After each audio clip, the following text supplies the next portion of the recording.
बात करते हुए मेरा मन व्यथित है। आज पार्लियामेंट में, लोकसभा में विपक्षी मित्रों ने, कांग्रेस और इंडी ब्लॉक के सांसदों ने जो आचरण किया, उसने लोकतंत्र को कलंकित किया है। संसदीय मर्यादाएं तार तार हुई हैं। लोकतंत्र को भीड़ तंत्र में बदला है, गुंडा तंत्र में बदला है। आप जानते हैं कि विकसित भारत गारंटी फॉर रोजगार एंड आजीविका मिशन ग्रामीण, इस बिल पर चर्चा थी। कल चर्चा प्रारंभ हुई, रात के 1:30 बजे के बाद तक चली। पूरी गंभीरता से मैंने 98 माननीय सांसदों के विचार सुने और मैंने प्रारंभ में ही कहा था कि संसद कोई ईंट गारों का भवन नहीं, लोकतंत्र का पवित्र मंदिर है। इसमें चर्चा होना चाहिए, सार्थक चर्चा होना चाहिए, क्योंकि चर्चा ही लोकतंत्र के प्राण है। हमारे प्रतिपक्ष के मित्रों ने जो कहा, हमने ध्यान से सुना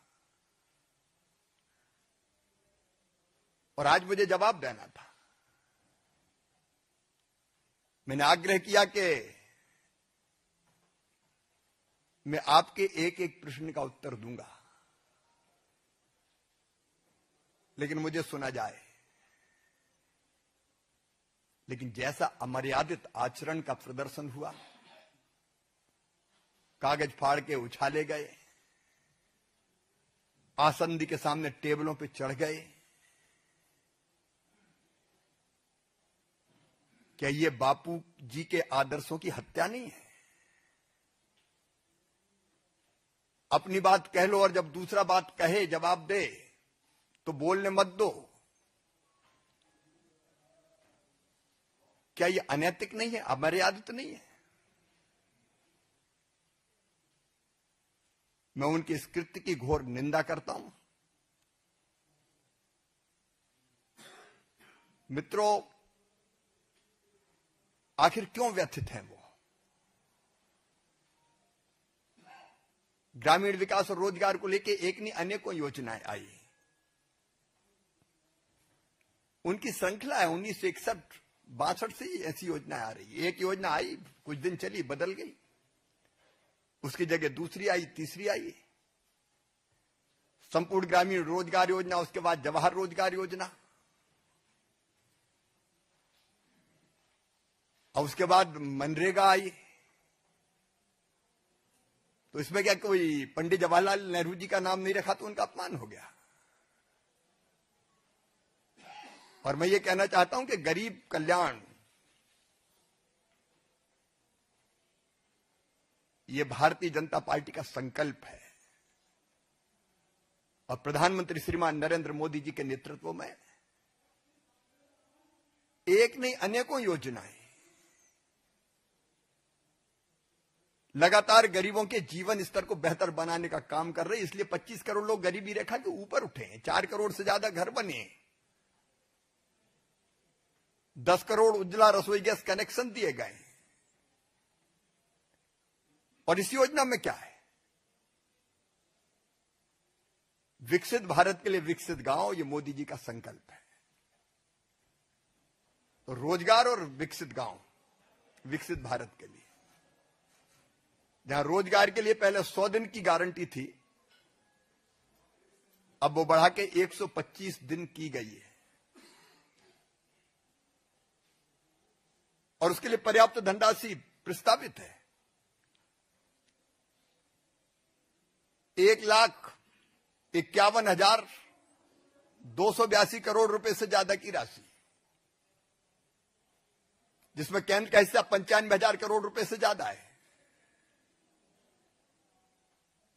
कांग्रेस मनरेगा मनरेगा मनरेगा करती, कितना खर्च किया कांग्रेस ने, यूपीए की सरकार ने मनरेगा पर? 6-7 से 13-14 तक कुल खर्च किया 2,13,220 करोड़ 39 लाख रुपए। और 2024-25 तक माननीय मोदी जी के नेतृत्व में एनडीए की सरकार ने 8,53,810 करोड़ 91 लाख रुपए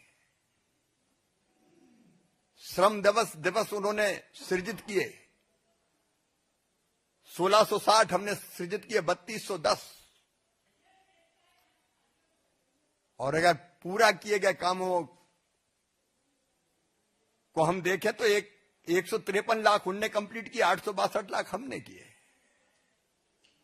हमने रोजगार ज्यादा दिया, विकास के काम ज्यादा किए। और अब अगर एक कदम बढ़ के और एक योजना बनती है तो उसमें आपत्ति क्या है? क्या केवल एक जगह गड्ढा खोद के मिट्टी फेंक दो, फिर दूसरी जगह गड्ढा खोद लो, पैसा भ्रष्टाचार की बलि चढ़ जाए? क्या ये होने देना चाहिए? हमने एक संपूर्ण योजना बनाई जिसमें विकसित गांव का स्वरूप क्या होगा, और गांव का स्वरूप तय विकेंद्रित है। गांव के लोग करेंगे, लेकिन गांव में क्या क्या बनेगा? जल संरक्षण के काम जो बहुत जरूरी है, गांव में इंफ्रास्ट्रक्चर, स्कूल हो, स्वास्थ्य केंद्र हो, आंगनवाड़ी का भवन हो, आजीविका के काम हो, सड़कें हो, ड्रेनेज का सिस्टम हो। एक पूरी सूची है, मैं उसके विस्तार में नहीं जा रहा अभी। आजीविका से संबंधित अनेकों गतिविधियों के काम अलाउ किए गए। और प्राकृतिक आपदा में नुकसान कैसा रोका जाए, तो रिटेनिंग वाल से लेकर ड्रेनेज के सिस्टम तक की व्यवस्था इसमें। और एक और सुधार किया,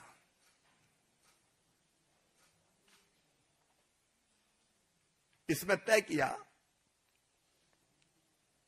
कि जो फंड से उसका वितरण न्यायपूर्ण होना चाहिए। अगर किसी पंचायत का सरपंच ज्यादा एक्टिव है, वो ज्यादा धन ले जाता है। कोई कम एक्टिव है तो वहां ज्यादा विकास के काम और रोजगार की आवश्यकता होते हुए भी धन कम जाए।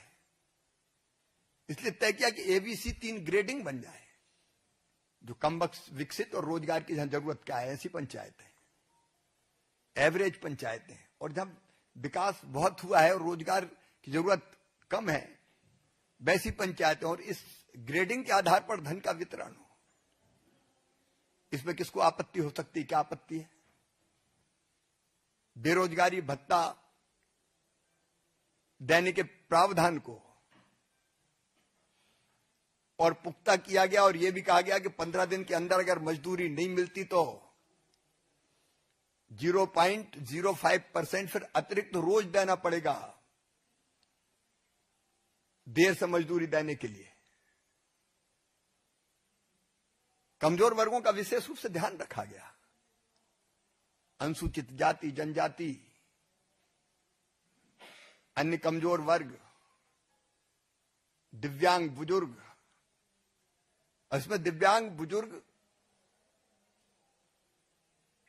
उनके अलग गारंटी कार्ड बनेंगे, रोजगार गारंटी कार्ड अलग रंग के। उनको कम काम पर भी ज्यादा मजदूरी मिलेगी। अब मुझे समझ में नहीं आता कि मानवीय दृष्टि से जिन चीजों का ध्यान रखा गया है उसमें भी तकलीफ। जब यूपीए की सरकार थी तब शरद पवार जी कृषि मंत्री थे। उनने, और जब इस बिल पर पहले मनरेगा वाले पर चर्चा हुई थी, नरेगा पर, तब रघुवंश बाबू ने भी इसको रेखांकित किया था कि कृषि के कार्य प्रभावित ना हो जाएं, उसके लिए भी ध्यान देना चाहिए। शरद पवार जी ने भी चिंता व्यक्त की। 86% किसान हमारे लघु हैं, सीमांत हैं। अभी मैकेनाइजेशन नहीं हो पाया कि वो कृषि के कामों को मशीन से कर ले। तब खेती में भी रोजगार के अवसर पैदा होते हैं। तो वैसे समय के लिए अगर 60 दिन जो राज्य सरकार तय करे, अगर ये व्यवस्था की गई है एक साथ नहीं अलग अलग समय पर भी, कि फिर 125 दिन की गारंटी रखते हुए कृषि के कार्यों में भी मजदूर जाएं। अब इसके जो सारे प्रावधान, फिर एक बात जिसकी ये टेक्नोलॉजी के इस्तेमाल का विरोध करते हैं, क्यों? क्या पैसा भ्रष्टाचार की बलि चढ़ने दिया जाए? एक काम बार बार कई बार हो जाते थे, एक बार मिट्टी खुदी, दूसरी बार डाल दी, तीसरी बार डाल दी।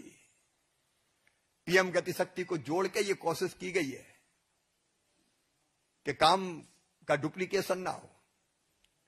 जहां काम हो रहा वो जगह ठीक है कि नहीं ये देख ले, नहीं तो एक बार पता चला कि बांध बनाने की, स्टाफ डैम बनाने की योजना बन गई, वहां पानी रुक ही नहीं सकता। तो पीएम गति शक्ति से जोड़ के आवश्यकता और उपयोगिता और टेक्नोलॉजी का इस्तेमाल करके दुरुपयोग को रोकने की कोशिश। एक और तथ्य, प्रशासनिक व्यय बढ़ा के 6% से 9% किया गया। इसमें लगभग 13,000 करोड़ रुपया प्रशासनिक व्यवस्थाओं को, ताकि रोजगार सहायक को वेतन ढंग से मिल सके, मैट को पेमेंट हो सके, इंजीनियर्स और बाकी टेक्निकल स्टाफ ढंग से रखा जा सके। मैं मानता हूं कि ये विकसित भारत के लिए विकसित गांव बनाने की और 125 दिन रोजगार की गारंटी देने वाली एक स्वयंपूर्ण गांव, एक विकसित गांव, रोजगार युक्त गांव, गरीबी मुक्त गांव बनाने की योजना है, जो प्रधानमंत्री जी का संकल्प है। और इसलिए ये नई योजना लाई गई है, लेकिन जो आचरण आज उन्होंने किया उससे लोकतंत्र ही कलंकित हुआ और उनका भी सम्मान नहीं बढ़ा है। धन्यवाद जी। विकास जी,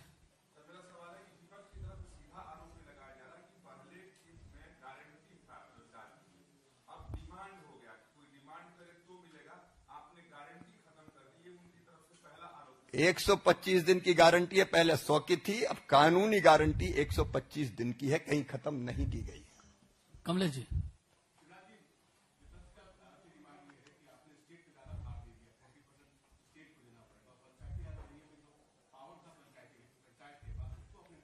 पंचायत के अधिकार अभी भी पूरी तरह से सुरक्षित है। गांव की सारी योजनाएं पंचायत और ग्राम सभा ही बनाएगी, कोई केंद्र से नहीं बनेगी, बल्कि ये तो नीचे से बनते हुए ऊपर आएंगे। और दूसरी बात, भार की बात करते हैं तो ये 95,000 करोड़, मैंने कहा अब तक 86,000 करोड़ था उसका बजट, तो केंद्र का ही है। तो विकास गांव का होगा, राज्य में ही होगा। फेडरल स्ट्रक्चर में विकास की भी और रोजगार की जवाबदारी भी केंद्र और राज्य दोनों की है। मोहित,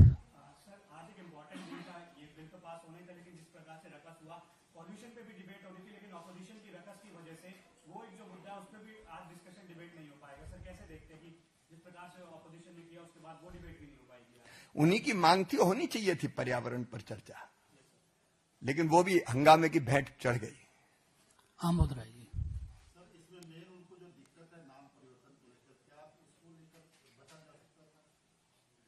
इसमें नाम आप देखिए, जो उद्देश्य है योजना के, उस उद्देश्यों को ही प्रकट नाम कर रहा है, रोजगार और आजीविका।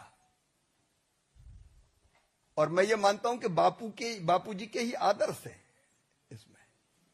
इसमें क्या आपत्ति है? अब अगर उसका शॉर्ट फॉर्म जी राम जी हो गया तो राम जी से इतनी चिड़काए को? विनीत, यही सवाल था कि नाम से ही आपत्ति है, उनका यह कहना था कि अगर इस तरह का नाम नहीं रहता इस नाम से बचा जा सकता। क्यों बचते? जो काम है, जैसा काम है वैसा नाम है। नवनीत जी,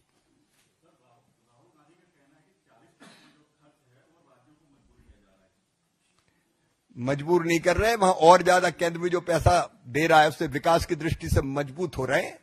और मैंने पहले ही कहा कि विकास और रोजगार दोनों केंद्र और राज्य दोनों की जवाबदारी।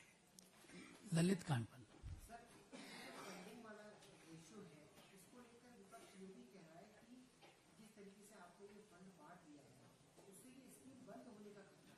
ये गारंटी है, ये एक्ट है जिसका पालन करने के लिए केंद्र और राज्य दोनों बाध्य हैं। बंद कैसे होगी? अदिति टंडन, एक minute. Shivraj ji, I have two questions.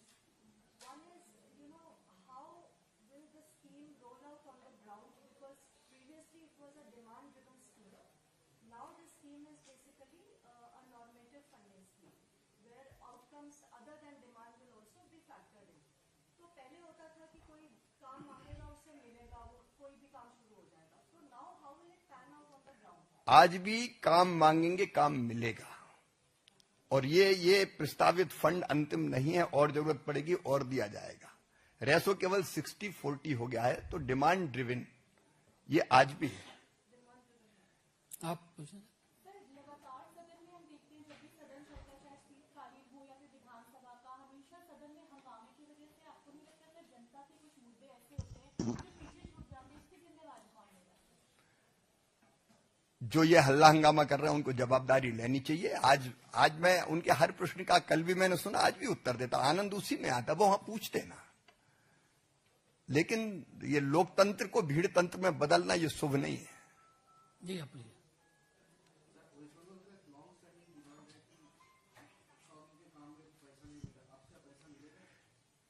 Waste Bengal में योजना जारी करने के निर्देश जारी कर दिए गए हैं। विभा जी।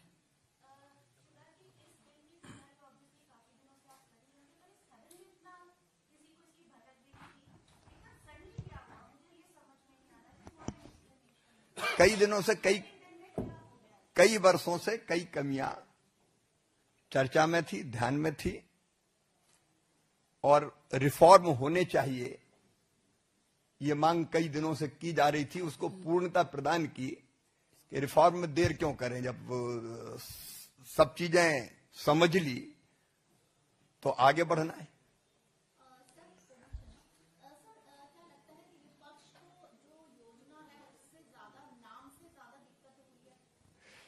देखिए, जहां तक नाम का सवाल है, नाम तो उन्होंने कितनी योजनाओं के, स्वर्गीय पंडित जवाहरलाल जी के नाम पे रखे, स्वर्गीय इंदिरा जी के नाम पे रखे, स्वर्गीय राजीव जी के नाम पे रखे। तो नाम की सनक उनकी है, वो नाम के लिए मरते हैं, हम काम के लिए।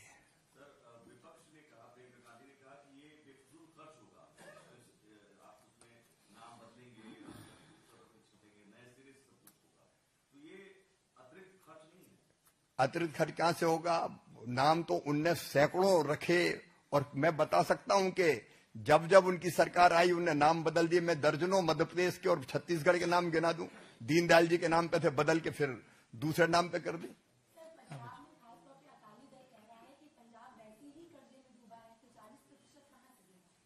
हर राज्य के पास ये क्षमता है कि वो जब उनके यहां विकास के काम होने हैं और उसी राज्य में रोजगार मिलना है तो वो ये व्यवस्था कर सके। अभी भी कर ही रहे हैं अलग अलग योजनाओं के लिए।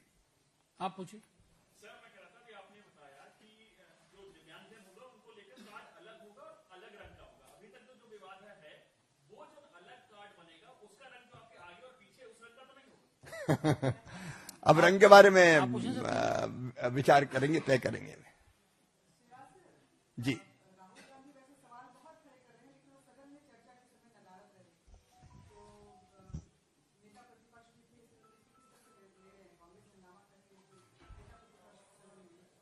अब मैं ये बात भी दुखी मन से कह रहा हूं कि लोकतंत्र में नेता प्रतिपक्ष का और विपक्ष का अपना महत्व होता है। वो अपने आचरण से, अपने व्यवहार से उस महत्व को निरंतर कम करते चले जा रहे हैं। महत्वपूर्ण विषयों पर चर्चा हो, नेता प्रतिपक्ष गायब हो जाएं, और गायब भी ऐसे हो कि देश में ना रहे, विदेश में चले जाएं, फिर अचानक प्रकट हो जाएं। इससे पद की गरिमा को उन्होंने समाप्त किया है। चलिए, सबका बहुत बहुत धन्यवाद। आप